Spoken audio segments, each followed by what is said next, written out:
తాను చదువుకున్న పాఠశాలలోనే ఉపాధ్యాయురాలుగా బోధించడం వలన ముస్కు కవిత ఆనందభావం వ్యక్తం చేసింది.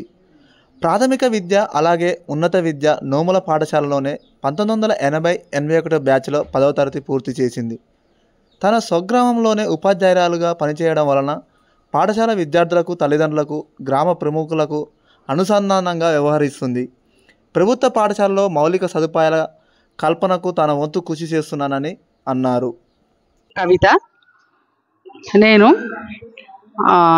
జడ్పీహెచ్ఎస్ నోమ్లా హై స్కూల్లో నేను జీవశాస్త్ర ఉపాధ్యాయునిగా పనిచేస్తున్నాను. నా స్వగ్రామం నోమ్లనే, పుట్టిన ఊరు అమ్మ వాళ్ళ ఊరు. అయితే నేను 1వ తరగతి నుంచి 10th వరకు ఇక్కడే చదువుకున్నాను. నోమ్లా హై స్కూల్లోనే, ప్రైమరీ స్కూల్లోనేమో 1 to 5th, 6th నుంచి 10th వరకు నేను నోమ్లా హై స్కూల్లో చదువుకున్నాను. తర్వాత నాకు చెప్పిన ఉపాధ్యాయులందరూ చక్కగా బోధించడం వల్ల నేను ఈరోజు ఈ ఉపాధ్యాయ వృత్తిలో నిలబడ్డాను. 10th క్లాస్ రాగానే నా మ్యారేజ్ అయింది. తర్వాత ఇంటర్మీడియట్ కంప్లీట్ చేశాను. తర్వాత నల్గొండ గవర్నమెంట్ జూనియర్ కాలేజీలోనే, తర్వాత నల్గొండ డైట్ కాలేజీలో టీచర్ ట్రైనింగ్ చేశాను. 1985లో నాకు డిఎస్సిలో సెప్టెంబర్లో టీచర్గా అపాయింట్ అయ్యాను. ఫస్ట్ అపాయింట్మెంట్ అప్పుడు నకరేకల్ సమితిలు ఉండే, మండలాలు కాదు, నకరేకల్ సమితిలో రామగిరి అనే ఊర్లో ఫస్ట్ అపాయింట్మెంట్ అయింది.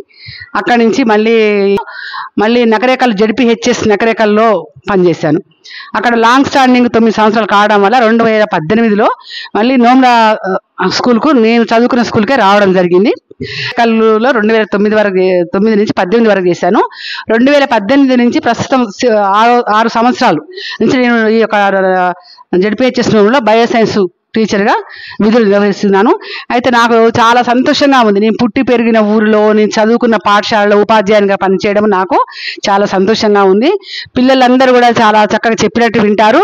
ప్రతి అడుగున అంతా తెలిసిన వాళ్ళే, ప్రతి వాళ్ళు రోజు స్కూల్కి రావడము, మా అమ్మాయి బాగా చదువుతుందా, మా అబ్బాయి బాగా చదువుతుందా, మరి చెప్పండి టీచర్ అని అడగడము. పిల్లలు కూడా స్కూల్కి రాకుంటే అందరూ తెలిసిన వాళ్ళకి ఫోన్ చేసి పిలిపియడము.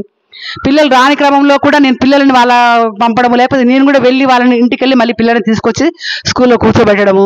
నాకు ఏదైనా పని చేయాలంటే చాలా ఇంట్రెస్ట్ ఉంటుంది, చాలా బాధ్యత తీసుకుంటాను. ఎంత రిస్క్ అయినా కూడా దాన్ని సాధించాలనే ఒక ఆశయం ఉంటుంది నాకు ఇప్పుడు కూడా. అయితే నాది బిల్లము అత్తగారు తరపున, ఇటు మా వాళ్ళ తరపున అందరం ఇక్కడే చదివాము, ఇక్కడే ఉద్యోగాలు చేశాము. కాబట్టి ఈ స్కూల్ అంటే చాలా ఇష్టము. ఈ స్కూల్లో ఉన్న విద్యార్థులను ఉన్నతులుగా తీర్చిదిద్దాలనే నా యొక్క ఆశయము. అయితే నాకు ఈ స్కూల్ మీద ఇంట్రెస్ట్ ఎక్కువ ఉంది కాబట్టి దాతల సహకారంతో ఇక్కడ ఉన్న 10 డెస్క్ బెంచీలు కూడా వాళ్ళే ఇచ్చారు. ఇప్పుడు 10th క్లాస్ విద్యార్థులు కూర్చునే కూడా దాతల సహకారంతో. మరి నాకు మండల అవార్డు వచ్చింది, తర్వాత జిల్లా ఉత్తమ ఉపాధ్యాయుడు అవార్డు కూడా వచ్చింది. ఇంకా రాష్ట్ర ఉత్తమ ఉపాధ్యాయ అవార్డు రావాలని భగవంతుని కోరుకుంటున్నాను. మరి ఈ విధంగా నేను పనిచేస్తున్నాను. 2.5 సంవత్సరాలు ఉంది సర్వీసు. 2026 అక్టోబర్లో నా రిటైర్మెంట్ ఉంది.